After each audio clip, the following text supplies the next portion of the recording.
Donc l'INES, Institut national de l'énergie solaire, est basé au Bourget-du-Lac. Donc l'Institut n'est pas une entité juridique en tant que telle, mais c'est un regroupement de plusieurs structures. Et il est organisé en deux plateformes. La plateforme recherche et développement, avec comme acteurs principaux le CEA et l'Université de Savoie. Ça représente quand même 400 salariés qui mènent des recherches appliquées dans les domaines du solaire thermique, solaire photovoltaïque et puis plus généralement performance énergétique des bâtiments. En parallèle, la plateforme Formation et Évaluation est une association, loi 1901, d'une trentaine de salariés dont je fais partie. Et comme son nom l'indique, on a pour mission la formation professionnelle sur ces mêmes thématiques, solaire thermique, photovoltaïque et performance énergétique des bâtiments, à l'attention de tous les acteurs de ces filières. Et la partie évaluation consiste en du suivi d'installation, alors soit des suivis très fins, en partenariat avec des fabricants ou dans le cadre de programmes nationaux européens, soit des suivis plus sommaires, mais sur un nombre d'installations plus important. Il y a un centre de ressources numériques qui se met en place depuis déjà quelques temps maintenant, qui permet de faciliter la diffusion des outils et des connaissances en ligne, avec des interactions évidemment entre les deux plateformes recherche et développement et puis formation et évaluation. Sur la partie solaire thermique collectif, on peut citer comme activité INES le suivi donc TeleSuweb que je vous présenterai brièvement tout à l'heure, contrôle de bon fonctionnement dans la durée avec plus de 400 installations dans le dispositif, et puis de l'assistance à maîtrise d'ouvrage pour les projets neufs et des diagnostics pour les installations existantes. Donc là, on en a fait déjà peut-être 200 ou 300 dans les dernières années. Donc une partie de ce que je vais vous présenter aujourd'hui vient des retours d'expérience de ces activités, mais aussi de toutes les ressources qui sont communes à la filière solaire thermique dans son ensemble. Bon, c'est pas pour autant que c'est des vérités absolues, et donc on ne vient pas délivrer ici la bonne parole sur quoi que ce soit, mais on sera intéressé pour échanger avec vous sur les différentes facettes qu'on va aborder, comme on le fait au quotidien avec tous les acteurs.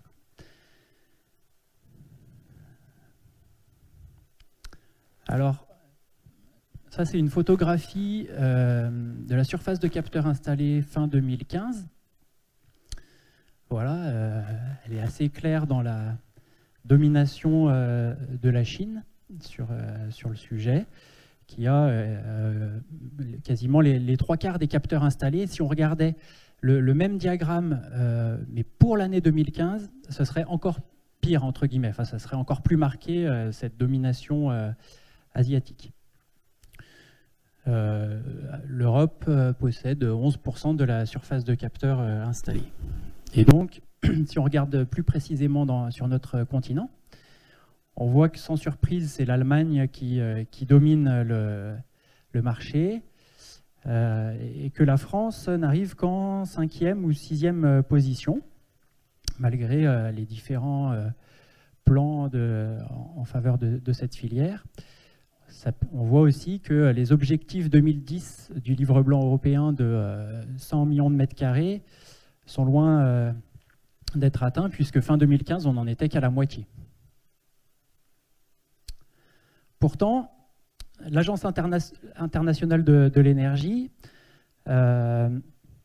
nous a proposé une feuille de route pour le solaire thermique, tous usages confondus, qui est très ambitieuse, puisque vous pouvez voir qu'à l'horizon 2050, ils espèrent, selon cet objectif, atteindre presque 5000 TWh de chaleur solaire, c'est-à-dire 16% de la chaleur basse température à l'échelle de la planète.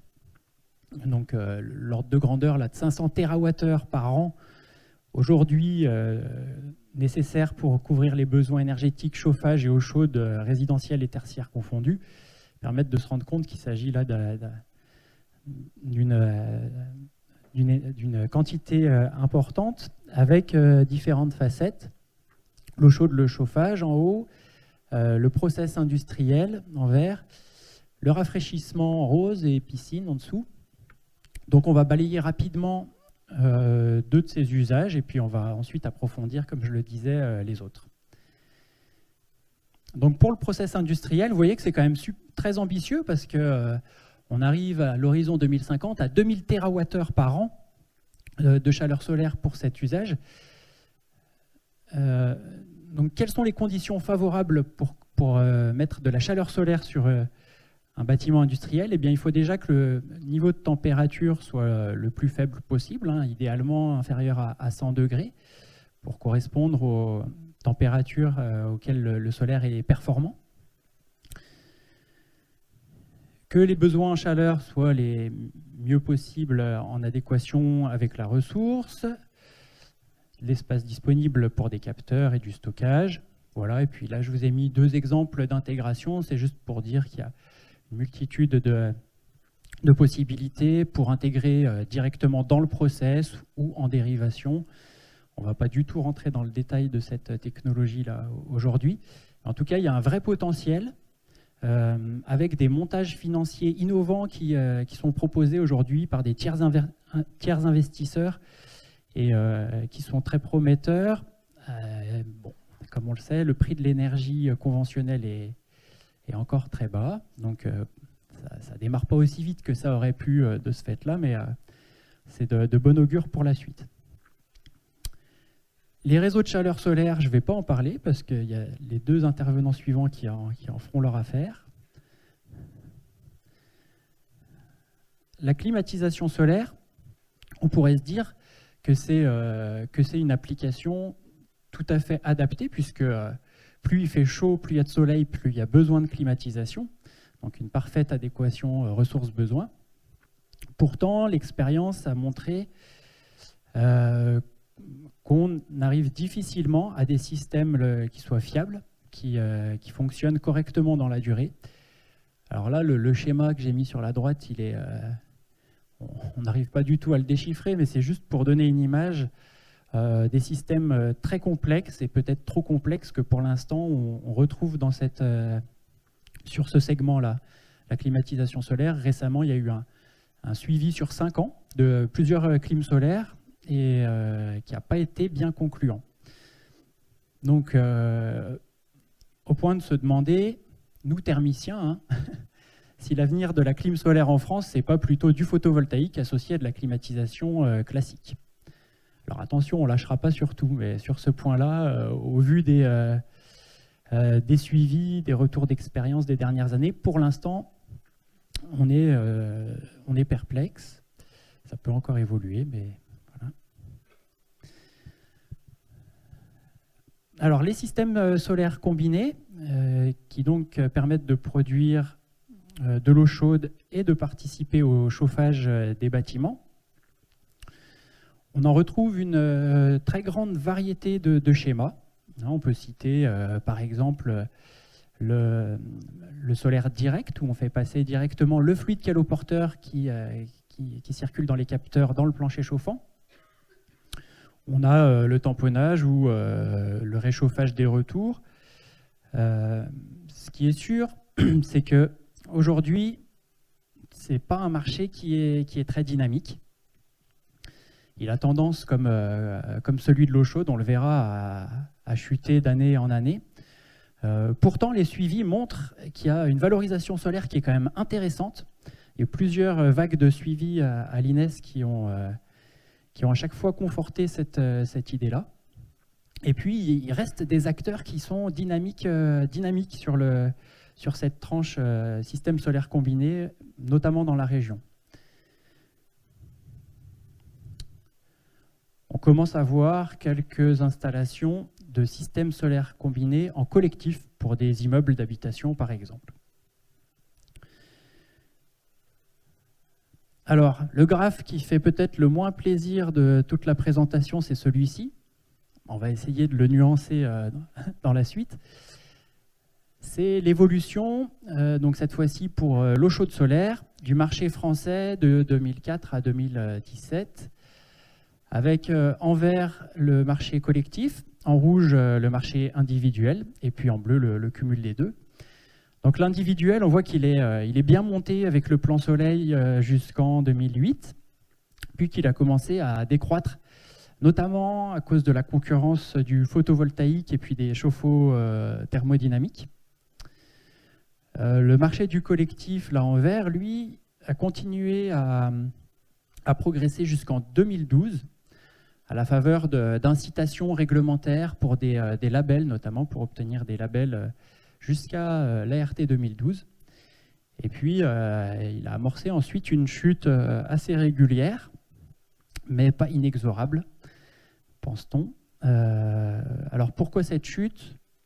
Les avis divergent, hein, il peut y avoir des débats passionnés sur le sujet, mais ce qui est sûr, c'est que l'ART 2012 n'a pas favorisé, je vais en parler juste après, la filière, et qu'il y a eu des contre-références. Il y a eu des contre-références parce que comme il y a eu un engouement là-dedans, eh bien forcément, il y a des niveaux de qualité de réalisation, de maintenance qui étaient assez variables, avec du coup des maîtres d'ouvrage qui parfois se sont retrouvés déçus. Donc l'ART 2012, comme on disait, là on voit sur ce camembert que le solaire thermique devrait avoir toute sa place puisque l'eau chaude sanitaire prend une part de plus en plus importante dans les consommations du bâtiment au fur et à mesure que l'enveloppe s'améliore. Et malgré ça, depuis cette RT 2012, ça se passe moins bien pour le solaire thermique collectif. Alors il y avait une histoire de moteur de calcul qui a été corrigée en partie l'an dernier, hein, avec un peu de pression de la part des syndicats du solaire notamment. Puis cette dérogation des 50 kWh par mètre carré par an, avec les 15%, une dérogation des 15%, donc on est à 57,5 et non pas à 50 kWh par mètre carré par an, ne joue pas également en la faveur du solaire thermique. Mais nous, on reste quand même très optimiste sur cette technologie, à la fois pour le parc existant, parce qu'il y en a quand même un paquet, hein, des milliers de capteurs installés, et autant qu'ils marchent le mieux possible, et mieux ils marcheront, meilleure sera l'image de la filière, et du coup, plus solide sera le redécollage ensuite du solaire thermique. Et puis pour l'avenir, comme on vient de le voir, la part de l'eau chaude dans les consommations globales grandit au fil du temps, et il y a des nouvelles réglementations qui arrivent, et on peut espérer qu'elles seront plus favorables au solaire thermique que la RT 2012 en l'état. Donc pareil, on y reviendra.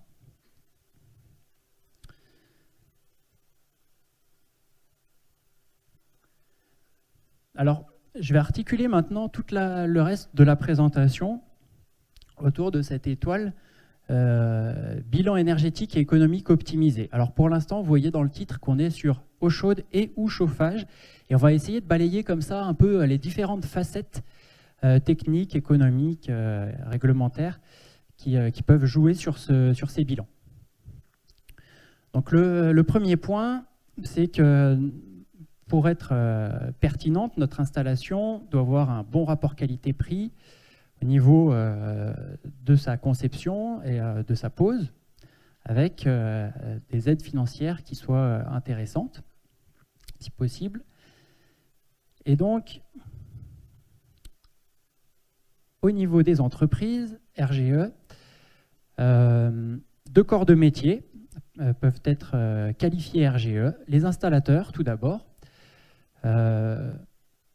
avec comme formation phare, comme qualification de référence, les Qualisol, qui nécessite une formation obligatoire, qui est valable à vie ensuite, hein, mais formation obligatoire, avec des différentes déclinaisons, le Qualisol saisie et Qualisol combi pour l'individuel, et puis Qualisol collectif.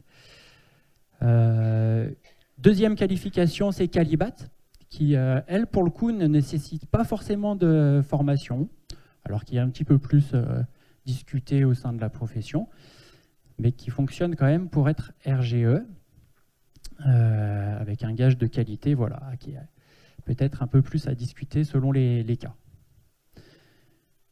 Côté bureau d'études, on a notamment l'OPQIBI, qui délivre les qualifications 20.10, qui qui a priori va disparaître, restera la 20.14, ingénierie d'installation de production utilisant l'énergie solaire thermique.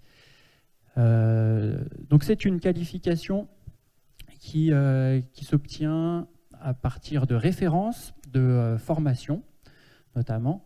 Et donc ces entreprises, ces installateurs et bureaux d'études RGE permettent d'accéder aux aides, aux différentes subventions qui peuvent être accordées sur la thématique. Alors quels sont les guides qui font référence pour les techniques de conception, d'installation et de maintenance dans le solaire thermique? Eh bien, on peut citer principalement les règles RAGE, RAGE comme règles de l'art de Grenelle de l'environnement, qui font référence auprès des professionnels eux-mêmes, mais également auprès des assureurs. Donc c'est assez important de pouvoir les consulter. Elles sont gratuitement téléchargeables sur le site, sur différents sites, dont programmepact.fr.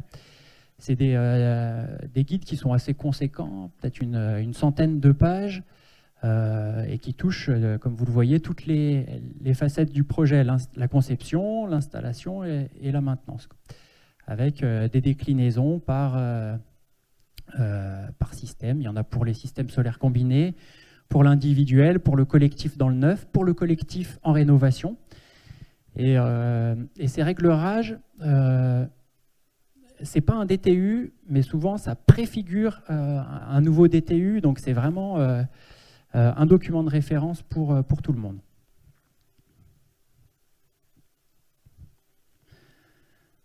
Donc là, ça touche, comme on l'a dit, aussi bien l'individuel que le collectif, aussi bien l'eau chaude que les systèmes solaires combinés. Et une initiative, cette fois-ci, qui est spécifique au solaire thermique collectif, que vous connaissez peut-être depuis déjà un moment, c'est Sokol, comme solaire collectif. C'est donc un groupe collaboratif qui compte maintenant près de 3000 membres, hein, quand même, de divers horizons, et dont l'objectif est de favoriser la communication entre les différents acteurs de la filière solaire thermique collectif. Donc, le groupe Sokol est porté par Enerplan, principal syndicat des professionnels du solaire, et il est financé en partie par l'ADEME et GRDF. L'objectif, c'est aussi d'éditer des guides, des recommandations qui fassent consensus, parce que comme il y a le maximum de monde qui est consulté là, dans ces groupes de travail, les documents qui en ressortent font voilà, l'unanimité, ou presque, théoriquement. Je vous ai mis ici des liens vers quelques-uns de ces outils. Donc on peut citer la schémathèque Sokol, qui permet de restreindre les velléités parfois d'inventer des systèmes un peu complexes, des schémas un peu alambiqués, et où le but justement c'est de se dire, restons, pour être fiables, pour être performants dans la durée, restons assez standards dans notre conception d'installation solaire de production d'eau chaude. Et donc là il y a une schémathèque avec les quelques schémas de référence qui sont bien documentés, bien décrits. On trouve également des ratios de consommation d'eau chaude. On va en reparler juste après, comme c'est très important de bien dimensionner une installation solaire. Et puis, on peut citer également un livret technique pour la mise en service dynamique, dont la philosophie est d'associer les acteurs, l'ensemble des acteurs tout au long du projet. C'est-à-dire que l'exploitant va être là avant de récupérer une installation sur laquelle il n'aura rien pu dire. Et puis à l'inverse, le bureau d'études sera là après la réception pour accompagner l'exploitant dans son travail au début de la vie de l'installation.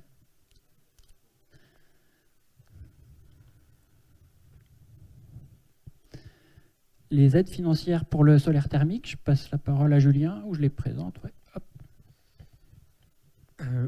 Donc juste pour vous dire un mot sur le fait que cette filière est toujours aidée, hein, je ne vais pas rentrer dans le détail de toutes les aides financières, mais en gros, donc pour tout ce qui n'est pas les particuliers, que ce soit les collectivités, les bâtiments tertiaires, etc., il y a les aides du fonds chaleur qui, contrairement à ce que c'était avant, il n'y a plus d'effet de seuil, donc même les installations qui sont plus très grandes peuvent en bénéficier.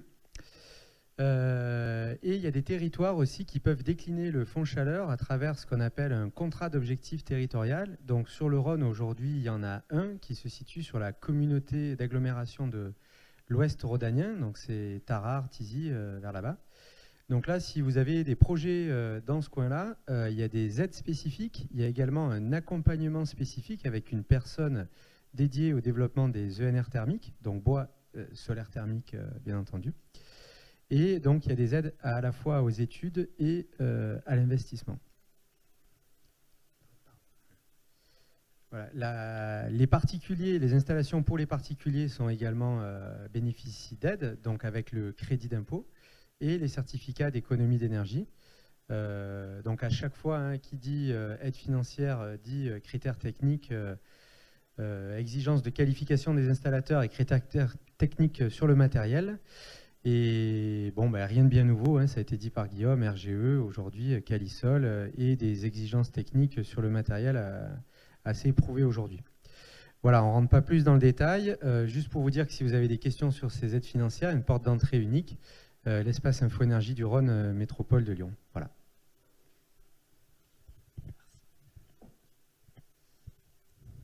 Donc là, Julien a présenté les aides actuelles, et puis il y a aussi celles à venir, avec des annonces qui ont été faites récemment, des annonces issues du groupe de travail Le Cornu, dont vous avez peut-être déjà entendu parler, début de l'été. Donc on va regarder rapidement de quoi il s'agit. Pour l'individuel, il est question d'augmenter le soutien de l'État, puisque le crédit impôt va disparaître. Le crédit impôt est censé se recentrer sur des travaux comme les changements de chaudière ou l'isolation des combles. Bon, voilà, je ne pourrais pas vous détailler, mais c'est l'idée. Donc, il disparaîtrait pour le solaire, mais serait compensé par une augmentation du soutien de l'État. Pour le collectif et le tertiaire, eh bien, ce serait une meilleure valorisation qui serait envisagée, une meilleure valorisation du solaire thermique dans la prochaine réglementation environnementale pour 2020. Avec un taux minimum en chaleur renouvelable qui serait peut-être imposé. Le fonds chaleur serait reconduit avec une simplification et même un élargissement de sa portée. Pour les grandes installations, il y a donc derrière grandes installations, on entend réseau de chaleur solaire et puis industrie. Il y a une TVA réduite qui devrait être mise en place pour le solaire thermique. Il y a des meilleurs spécialistes que moi à ma droite pourront vous en dire. Ce qui n'était pas le cas, c'était un peu un oubli apparemment. Et peut-être une obligation à juger de la pertinence du solaire thermique dans les audits énergétiques pour l'industrie. Et puis enfin, le dernier volet, c'est un volet communication. Avec le développement d'un kit pour les espaces info-énergie, une communication spécifique pour le milieu agricole, et puis peut-être un élargissement du rôle des animateurs bois-énergie pour qu'ils prennent en charge aussi le solaire thermique. Alors la grande question, c'est que ça, pour l'instant, ça reste que des annonces, des mesures floues. Et donc, on ne sait pas comment ça va être traduit en décret et puis à quelle échéance. Donc, attendons de voir, mais c'est plutôt encourageant quand même dans l'idée.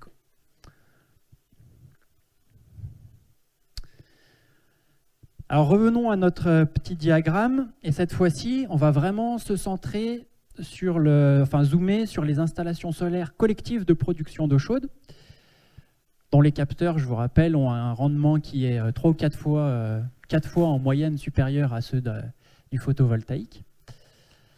Qu'est-ce qui fait que le bilan énergétique et économique de l'installation est intéressant?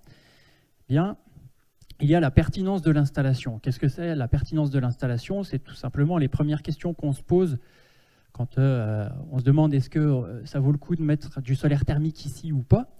Donc, ce qui concerne les besoins en eau chaude sanitaire, on va détailler un peu cette facette juste après. La place pour installer les capteurs, et puis la place pour installer la chaufferie, sans qu'il y ait besoin de créer un bouclage sanitaire de 400 mètres de long, juste parce que le local technique il est à l'autre bout du bâtiment. Donc c'est voilà, les points clés de base, on va dire, de la pertinence d'une installation solaire de production d'eau chaude. Point suivant, il faut que l'économie d'énergie par mètre carré de capteur soit suffisante.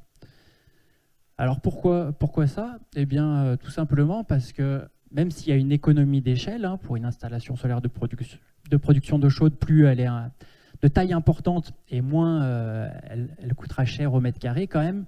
Grosso modo, on retrouve cette proportion entre coût et surface. Et donc si un mètre carré coûte par exemple 1 000 € à l'installation, il faut pour que l'installation soit rentable qu'il économise le maximum d'énergie. Alors le maximum en trouvant un équilibre, c'est ce qu'on va voir. Et la première chose pour cela, c'est qu'elle soit bien dimensionnée, cette installation. Et hop. Et je reviens donc ici sur la source Socol. Comment faire pour définir au mieux des besoins en eau chaude sanitaire, selon vous?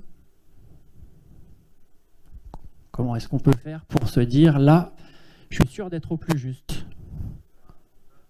La mesure, exact, c'est un compteur. C'est-à-dire que s'il y a une mesure qui a été mise en place depuis déjà un certain temps, avec des relevés réguliers, voilà, au pas de temps mensuel, voire même plus fin, là, on va se baser sur des valeurs qui seront fiables. Mais pour ce qui est d'un bâtiment neuf, ou pour un bâtiment existant qui ne dispose pas de mesures, on va être obligé de passer par des ratios. Et donc ces ratios, on peut les retrouver notamment dans une fiche qui est disponible via le lien Socol que je vous ai indiqué tout à l'heure. Par type d'usage, donc voilà, pour les logements, on sait qu'on doit partir sur 30 litres par personne et par jour de consommation d'eau chaude, et non pas 50, comme c'était le cas à une époque. Avec des taux d'occupation proposés voilà, par logement et des coefficients de variation saisonnière mensuels. Et puis, si on continue, pour les établissements médico-sociaux, les maisons de retraite et les hôpitaux, ils nous donnent aussi des valeurs en litres par lit et par jour, à 60 degrés. Et là, il faut être très précautionneux, parce que, comme vous le savez, d'un établissement à l'autre, il n'y a pas du tout le même degré de dépendance des patients. Et puis, il n'y a pas du tout non plus les mêmes équipements. Est-ce qu'il y a une douche par chambre ou est-ce qu'il y a une douche par service, par étage? Est-ce qu'il y a du personnel qui est là pour aider à la toilette ou pas? Donc tout ça rentre fortement en compte dans la consommation d'eau chaude. Et il y a eu des grosses contre-références en solaire thermique sur ces établissements à cause d'une surestimation des besoins en eau chaude.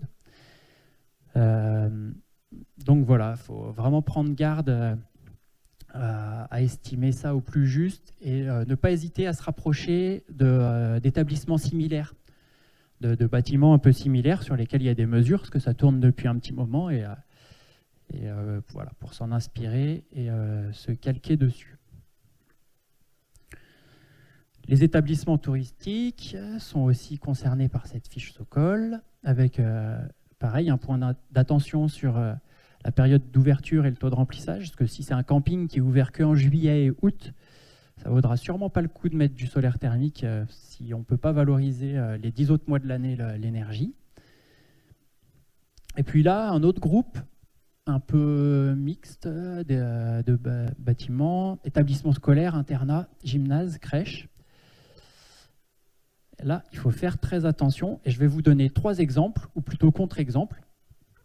Alors, l'internat d'un collège, il y a pas mal d'installations solaires qui ont été mises en place sur ces établissements. On se rend compte qu'avec l'absence des élèves le week-end et les vacances scolaires, dont les vacances estivales, les grandes vacances, on arrive à une valorisation qui est divisée par 2 par rapport à un profil de consommation type logement. Donc là, la pertinence, elle est plus que limitée. Juste à côté d'Inès, on a une des pires contre-références aussi dans cette idée de surestimation des besoins, avec un gymnase pour lequel les consommations d'eau chaude sont 10 fois inférieures à celles qui étaient estimées. Tout simplement parce que comme il y a les logements étudiants juste à côté, les étudiants font du sport dans le gymnase, puis ensuite ils vont se laver chez eux. Donc l'installation, elle est vraiment catastrophique sur ce plan-là. Et enfin, les crèches, qui sont des tout petits consommateurs d'eau chaude, et pareil, qui ont donné lieu à de nombreuses contre-références d'installations solaires, où du coup les mairies se retrouvent déçues, et puis si elles sont déçues, elles ne vont pas aller investir sur un autre bâtiment qui, lui, aurait pu valoir le coup. Donc sur ces bâtiments, vous voyez, j'ai barré en orange établissement scolaire, internat, gymnase, qui ont tendance à être fermés l'été, plus les vacances. Puis même en rouge, les crèches, parce qu'à part exception, si on arrive à regrouper avec d'autres usages, il vaut mieux mettre un tout petit cumulus électrique de 15 litres, et puis finalement, la consommation sera moindre au final.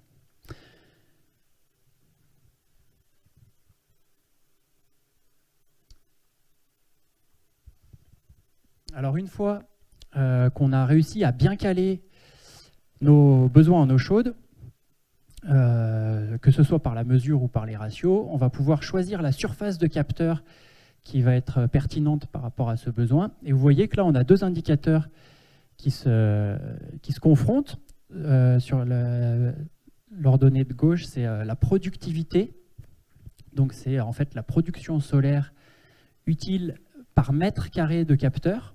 Et puis sur la droite, c'est le taux de couverture des besoins. Et donc pour un besoin donné, plus on met de capteurs solaires, plus le taux de couverture, évidemment, des besoins va augmenter. Et par contre, plus la productivité par mètre carré de capteurs va diminuer.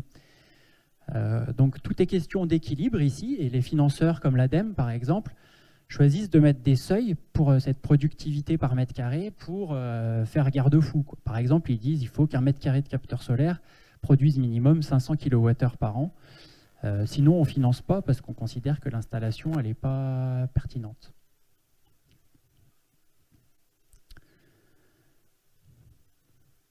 Et pour avoir une économie d'énergie par mètre carré élevée, il faut non seulement que l'installation soit bien dimensionnée, mais évidemment, il faut aussi qu'elle fonctionne bien dans la durée.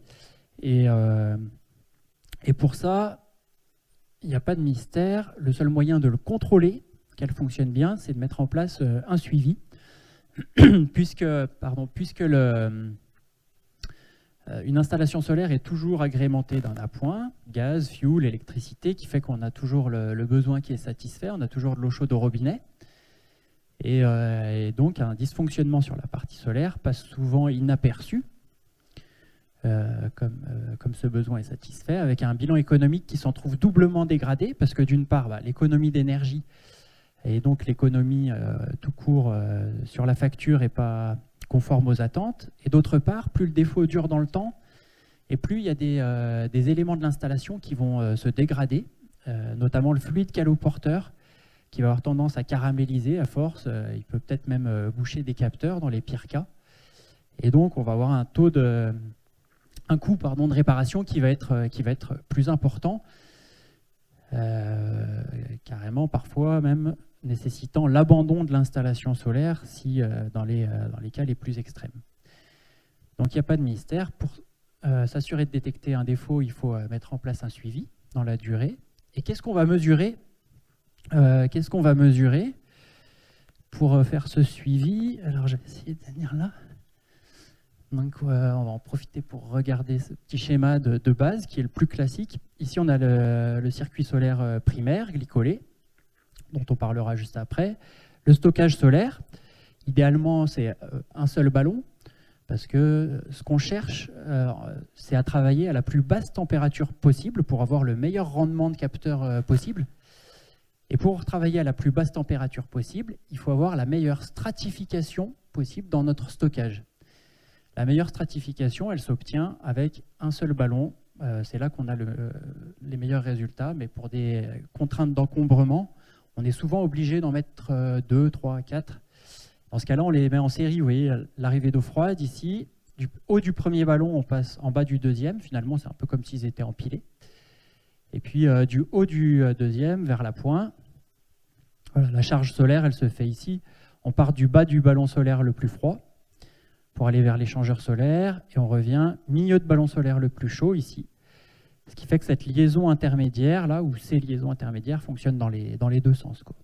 Selon qu'on soit en sous-tirage ou en charge solaire. Et puis s'il y a les deux, bah, ça s'équilibre en fonction des débits respectifs. Donc ça, c'est vraiment le schéma le plus classique. Et ce qu'on cherche à mesurer ici, c'est l'énergie solaire utile, avec un compteur d'énergie thermique qui est constitué d'un débitmètre sur l'arrivée d'eau froide au ballon, 2 sondes de température, entrée, sortie, stockage solaire, et un calculateur qui vient récupérer ces informations, qui éventuellement les communique à un automate dans le cas où on a de la télérelève. Mais on a bien ici l'énergie solaire utile, c'est-à-dire réellement valorisée. C'est le schéma le plus simple, c'est la manière de mesurer une énergie solaire utile la plus simple aussi. Et ce qu'on va voir, c'est que ce qui est simple, généralement, dans l'énergie solaire, c'est fiable. Plus c'est simple et plus c'est fiable dans la durée. C'est valable pour plein d'autres disciplines, j'imagine, mais en tout cas, dans le solaire, ça se vérifie. Plus le temps passe, plus ça se vérifie. Alors, juste une parenthèse qu'on trouve très importante sur les mesures de température, que ce soit là dans le cadre d'une mesure d'énergie thermique ou que ce soit pour de la régulation. Il y a plusieurs manières d'installer les sondes de température et on trouve souvent des maîtres d'ouvrage, des AMO, etc., qui se retrouvent à faire des bilans énergétiques avec des ratios sur des mesures qui sont erronées à cause d'un mauvais montage des sondes de température. Donc je voulais juste en dire un mot. L'idéal, c'est que la sonde de température, elle soit immergée, mais c'est quand même assez rare. Ça veut dire que c'est par exemple des vannes de ce type-là, avec un système de joint torique qui fait l'étanchéité. Et donc la sonde arrive directement dans le fluide, enfin dans l'eau ou dans le fluide caloporteur. On a là la mesure la plus précise et la plus réactive qu'on peut trouver. Ce qu'on trouve plus fréquemment, c'est quand même le doigt de gant. Mais parfois, on voit ça, justement. Et là, est-ce qu'elle vous semble correcte, cette mesure-là? Est-ce que vous pensez qu'on va s'approcher de la réalité avec l'exemple qu'on a ici sur cette photo?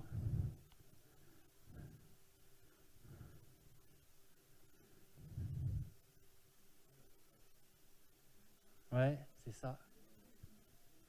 En fait, malheureusement, c'est un cas qu'on rencontre assez fréquemment. C'est que le doigt de gant, il n'arrive pas au niveau du flux là, qui passe ici.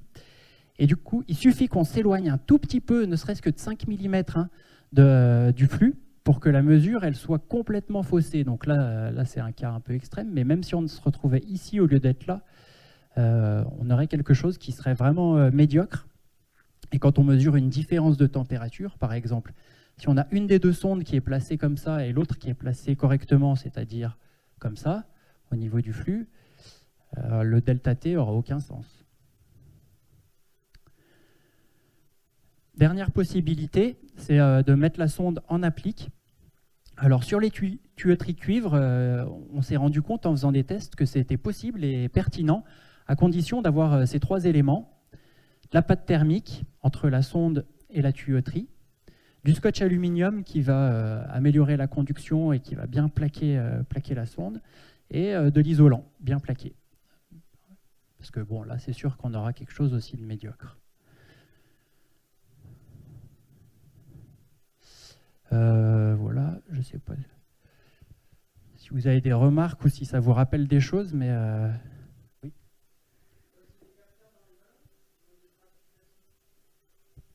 Oui, il y a des sondes de température dans les ballons qui effectivement peuvent aussi être mal installées.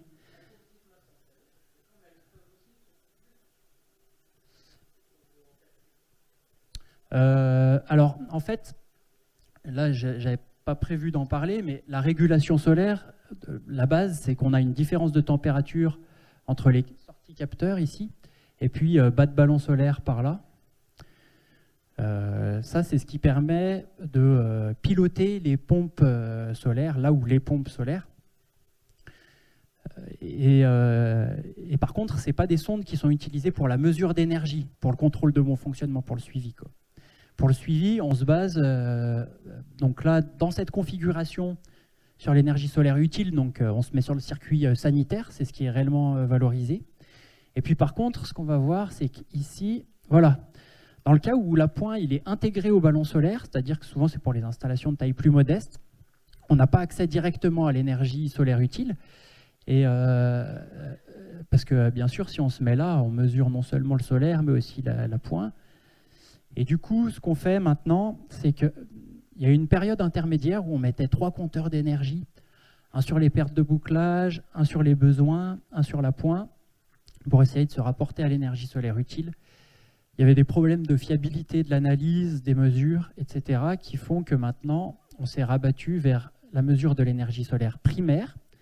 Donc c'est un indicateur qui est d'un peu moindre qualité, parce que ce n'est pas l'énergie qui est réellement valorisée, hein. Après, il y a les pertes thermiques du stockage, ici notamment. Mais c'est la solution maintenant qui paraît quand même la plus fiable pour savoir au moins si le circuit solaire tourne correctement. Donc si l'appoint est intégré au ballon solaire, vous avez vu que là, il est placé sur la moitié supérieure du ballon, hein, cet appoint, parce que le but, c'est quand même de conserver un stockage solaire qui reste uniquement solaire et qui ne soit pas perturbé par l'appoint. Et par stratification, l'appoint qui est sur la moitié supérieure ne doit jamais venir réchauffer la moitié inférieure théoriquement. Bon, voilà. Je ne sais pas s'il peut y avoir des questions pendant la présentation, ou plutôt à la fin peut-être. Tout à fait, il peut y avoir de temps en temps des questions si on ne perd pas le fil et qu'on essaie de parler dans le micro. Je viendrai me déplacer. Dernier schéma. Dans le but d'augmenter les taux d'économie d'énergie,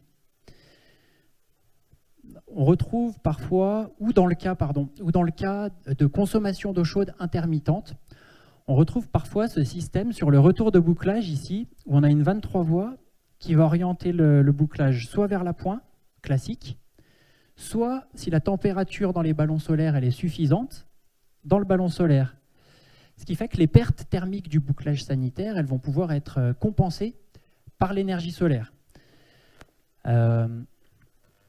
Alors là, ça fait un peu débat parce que du coup, on complexifie quand même notre installation avec cette 23 voies, on complexifie la régulation, on a des risques de panne supplémentaires. Donc, il y a un peu plusieurs écoles sur le sujet, mais par exemple, en cas d'établissement touristique en montagne, ça peut tout à fait être intéressant de se dire, quand on n'a pas d'occupation, l'énergie solaire, au moins, elle est valorisée pour compenser les pertes thermiques du bouclage sanitaire qui, lui, de toute manière, ne doit jamais s'arrêter. Il tourne 24 heures sur 24, c'est réglementaire. Dans ce cas-là, il y a quelques points de vigilance. Il faut bien que ce soit une vanne tout ou rien, et non pas proportionnelle, cette vanne-là. Il faut que les sondes de température soient bien placées. Je ne vais pas trop rentrer dans le détail, là. Il faut un deuxième compteur d'énergie placé ici, vous voyez, qui va mesurer, l'apport du solaire au bouclage. Je propose d'avancer un petit peu. Qu'est-ce qu'on va en faire de ces différents indicateurs qu'on mesure sur nos installations? Eh bien, il faut qu'on les transmette à un système ou à un autre de suivi. Moi, je vais vous parler aujourd'hui rapidement de TéléSuiWeb, parce que c'est celui qu'on a mis en place à l'INES il y a une dizaine d'années, avec le soutien de l'ADEME et de la région, hein. Initialement, ils se sont dit, comme on donne de l'argent pour mettre en place des installations solaires, on va en donner les moyens aussi de contrôler le bon fonctionnement de ces systèmes.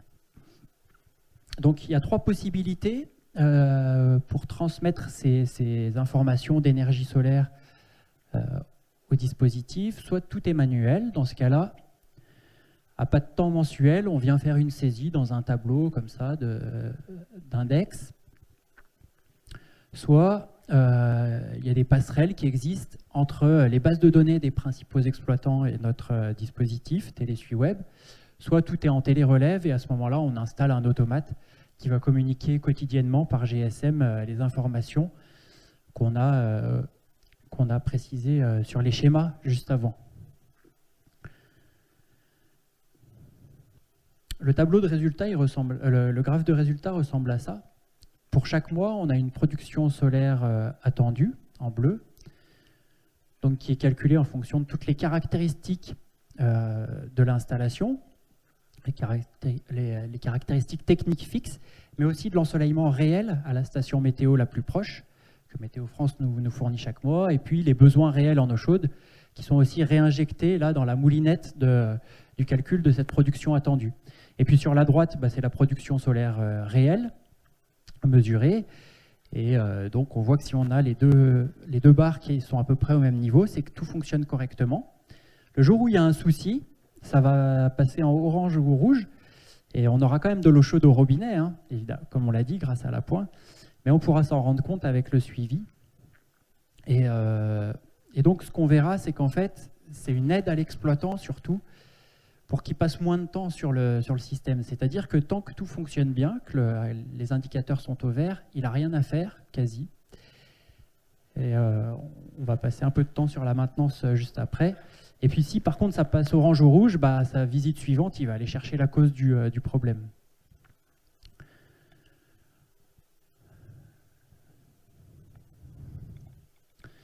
Voilà, donc on a des tableaux qui permettent d'avoir une vue d'ensemble quand on a un parc d'installations concernées, qui sont envoyés par courriel, des alertes, etc. La bonne nouvelle, c'est que sur le parc suivi, là dans notre TeleSuiWeb, il y a 450 installations à peu près. Il y en a plus des 3/4 qui fonctionnent bien. Alors c'est pas l'image du parc solaire thermique dans son ensemble, mais de celui qui est suivi, hein, que ce soit avec notre système ou un autre, on n'a pas du tout l'exclusivité sur ces dispositifs. C'est qu'un parc suivi bénéficie de plus d'attention qu'un parc qui ne l'est pas, et donc donnera des résultats meilleurs. Je profite du changement de diapo pour dire que si tu arrivais à boucler en 10 minutes à peu près pour pas en faire trop, ça serait pas mal. Alors juste peut-être un graphe, je ne sais pas si ça vaut le coup de passer du temps là-dessus, mais je vais quand même vous l'expliquer si vous voulez. C'est ici, sur l'axe des abscisses, on a le rapport irradiation sur charge. Donc la charge, c'est les besoins énergétiques pour l'eau chaude. Donc en fait, si vous voulez, c'est un reflet du dimensionnement de l'installation.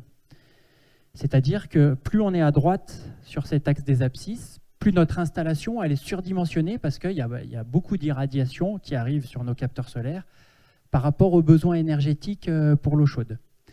Et puis ici, sur l'axe des ordonnées, on a la productivité solaire utile. On a dit que c'était un indicateur qui était très important pour la pertinence économique du projet. Ce qu'on souhaite, en fait, c'est se retrouver dans ces niveaux-là, aux alentours de, idéalement, 500, 600 kWh par mètre carré par an de production solaire utile. Et pour ça, on voit bien que c'est les deux aspects, bon dimensionnement et bon fonctionnement, qui rentrent en ligne de compte, puisqu'on peut avoir une installation qui fonctionne bien. Vous voyez que là, c'est un point vert. RP, c'est ratio de performance. C'est le rapport entre le solaire réel et le solaire attendu. Idéalement, c'est 100%. Là, on a une installation qui fonctionne très bien. Le point est vert. Et par contre, elle est tellement surdimensionnée que du coup, la productivité par mètre carré par an est médiocre. On a là 100 kWh par mètre carré par an. Les installations ici qui sont bien dimensionnées mais qui fonctionnent mal, évidemment, donnent des productivités aussi qui sont mauvaises. Et donc là où c'est intéressant, c'est quand on a à la fois un bon dimensionnement et un bon fonctionnement, et où du coup, chaque mètre carré de capteur économise suffisamment d'énergie pour que ce soit intéressant. Voilà, ça c'est issu du rapport TeleSuiWeb qui est public, que vous pouvez télécharger gratuitement si vous le souhaitez, là, à cette adresse. Et là, on arrive à notre dernier bloc pour que l'installation soit intéressante, c'est la maintenance. De la même manière que l'économie d'énergie par mètre carré de capteur doit être suffisante, le coût de maintenance ne doit pas être trop important parce que sinon on va griller toute l'économie qu'on a générée avec l'installation solaire. Et donc comment faire pour minimiser ces coûts de maintenance? Eh bien, la première chose, c'est de mettre en place un suivi, comme on l'a dit, puisque du coup on pourra adapter les interventions de maintenance aux résultats du suivi. Au lieu de travailler en aveugle, on saura sur quoi se baser. Et puis, on va voir qu'il y a quelques équipements qui sont très importants pour une maintenance facilitée. Et on va citer en premier ce qui concerne l'équilibrage du circuit solaire primaire, avec, quand on a des champs de capteurs identiques, comme c'est le cas ici, 2 champs de 3 capteurs, eh ben, c'est un équilibrage hydraulique naturel, donc on appelle ça la boucle de Tickelmann, qui fait qu'on s'affranchit de tout organe d'équilibrage supplémentaire. Il consiste juste à avoir la même longueur de tuyauterie pour l'ensemble des champs, donc ça fait des boucles comme on voit là sur le schéma. Si on a des champs de capteurs qui sont différents, on est obligé de mettre des organes d'équilibrage. Ce qu'on voit quasiment toujours, c'est des vantea comme ça, sauf que je ne sais pas si vous avez déjà vu des exploitants qui montent en toiture avec une mallette, c'est des mallettes électroniques qui coûtent très cher d'ailleurs, pour aller régler les vantea en toiture. Nous, on n'en a jamais vu, malgré qu'on les fréquente au quotidien. Et du coup, on se dit, bah, c'est dommage parce qu'il y a des organes d'équilibrage qui ne sont pas utilisés. Alors, il existe d'autres types d'organes d'équilibrage comme ceux-là, qui permettent d'avoir une lecture directe du débit. Là, ça bipasse. Quand on appuie sur cette petite molette, on voit le débit, qu'on peut régler directement avec un tournevis ou une petite clé, et qui nous semble bien plus pertinent. Alors, il y a une version solaire où on peut enlever le bipass en charge, on le laisse en chaufferie, et si 2 ans plus tard, on veut retourner voir les débits, on vient le remettre, c'est assez facile. Il y a plusieurs marques qui font ces systèmes-là. Voilà. 2 mots sur le vase d'expansion solaire, puisque en plus des fonctions habituelles pour compenser la rétractation et la dilatation de l'eau ou du fluide, le vase d'expansion solaire doit être capable d'accueillir tout le volume qui va vaporiser dans les capteurs en cas de surchauffe. Et donc, il nécessite un dimensionnement spécifique qui doit bien prendre en compte ce volume de vaporisation. Sinon, la soupape va cracher en cas de vaporisation, et si c'est le cas, il va manquer du fluide, il faudra une opération manuelle pour venir recharger, dégazer l'installation, etc. Il y a des caractéristiques de fonctionnement à bien respecter sur la pression de gonflage, et vous voyez ce petit élément là, c'est une vanne à purge en fait. C'est pas spécifique au solaire, mais sur la liaison au vase d'expansion, si on n'a pas ce genre de système qui permet de déconnecter d'une part et de casser la pression côté fluide d'autre part, eh bien l'exploitant se retrouve embêté pour contrôler la pression du vase. Et parfois, il est obligé de desserrer un raccord s'il y a une vanne, mais qu'il n'y a pas de moyen de casser la pression côté fluide, parce que sinon, évidemment, on va mesurer la même pression que le circuit avec notre mano côté air. Donc, il faut qu'il y ait une vanne pour isoler et aussi pour casser la pression. Sinon, il va être obligé soit de desserrer un raccord, soit carrément de vidanger tout le circuit, ce qui fait qu'il ne va pas le faire, tout simplement. Ça coûte 10 € à l'installation, ça coûte rien, mais on ne le voit pas assez souvent.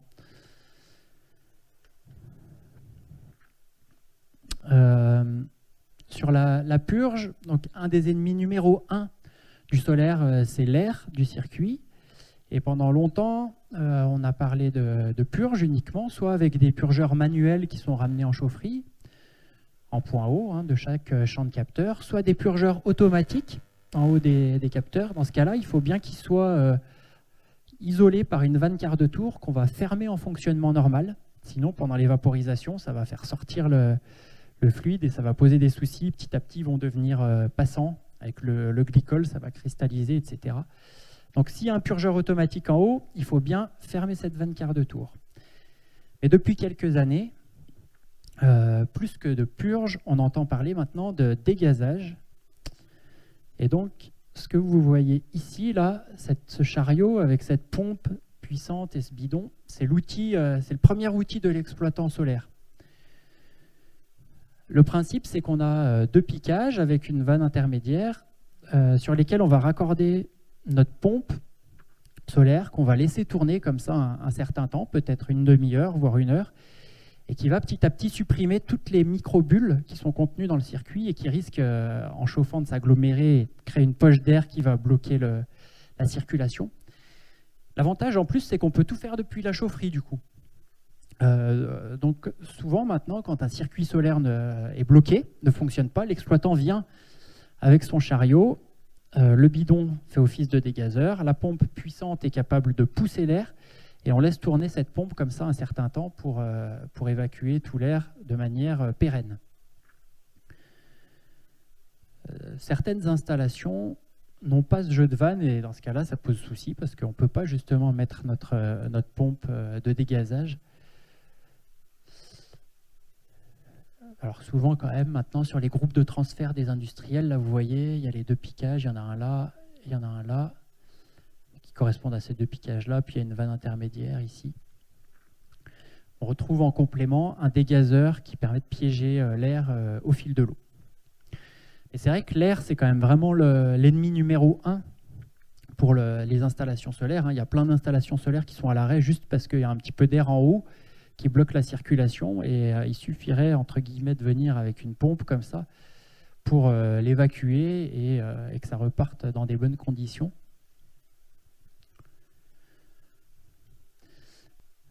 Il est très important qu'on puisse mesurer les débits du circuit solaire, que ce soit sur le circuit solaire primaire ou secondaire.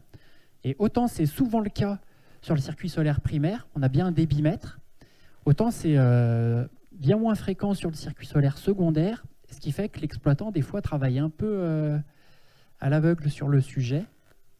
Et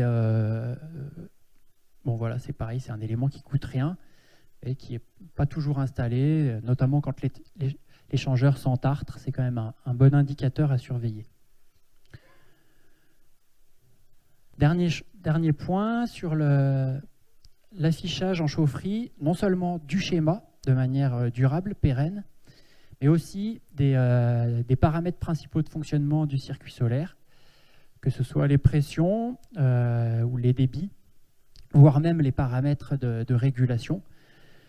Si dans toutes les chaufferies, on avait un schéma clair, plastifié comme ça, qui tient les années, avec un autre panneau avec les paramètres de fonctionnement, les techniciens de maintenance, comme ils changent, et puis ils ne sont pas tous aussi affûtés sur le sujet du solaire, sauraient au moins vers où aller, ils sauraient quoi viser, et parfois ça résoudrait des problèmes, parce que lorsqu'ils ne savent pas trop quoi faire, ils disent rien à personne, et puis il y a quand même l'eau chaude au robinet, comme on l'a dit. Donc ils laissent plus facilement l'installation à l'abandon.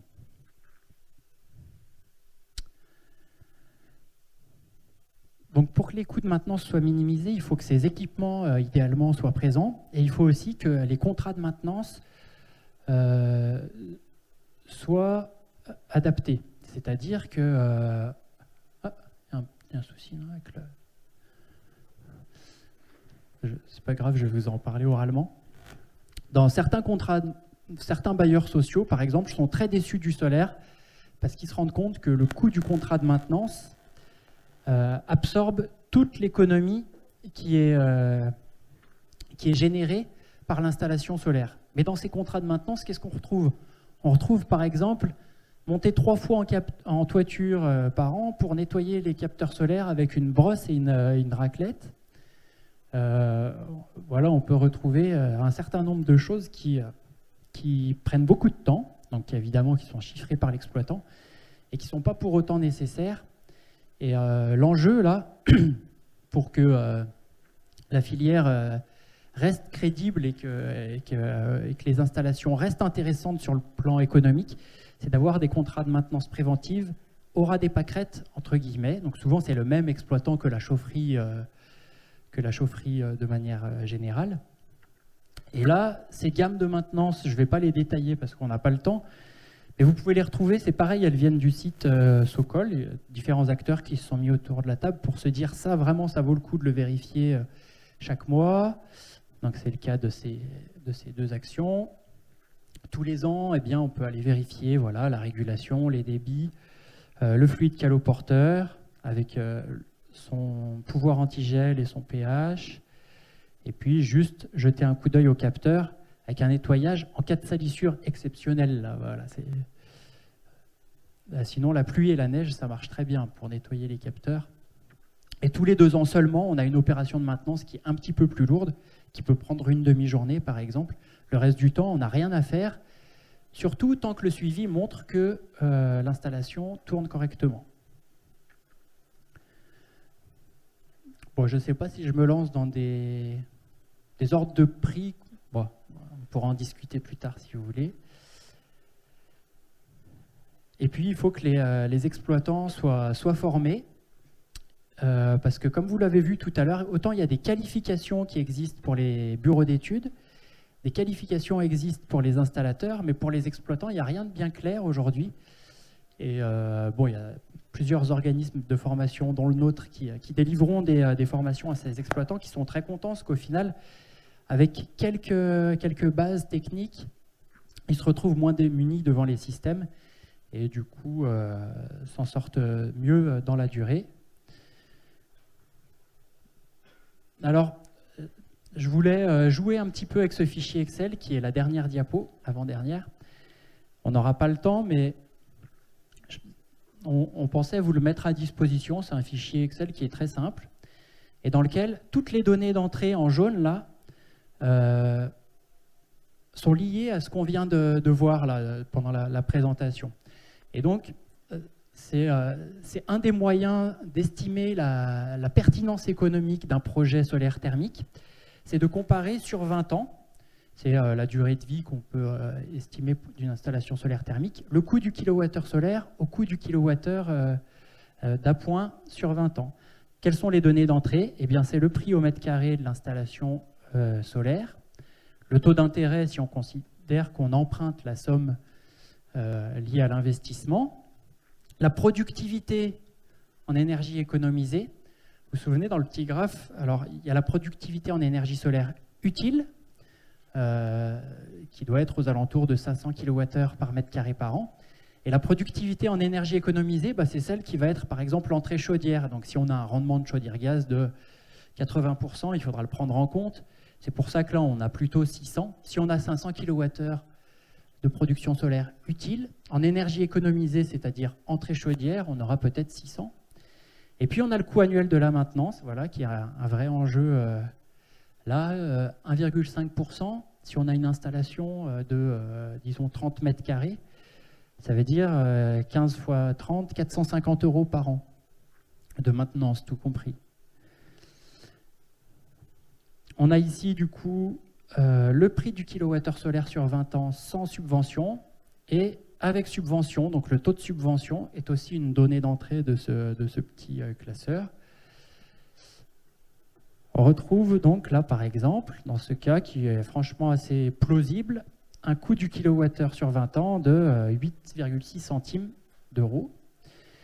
Et sur la partie de droite, on a le coût du kilowattheure à point, pour comparer. Donc là, on part sur un prix du kilowattheure à 6 centimes aujourd'hui. Alors je sais que des fois c'est plus bas, mais ça arrive aussi que ce soit plus haut.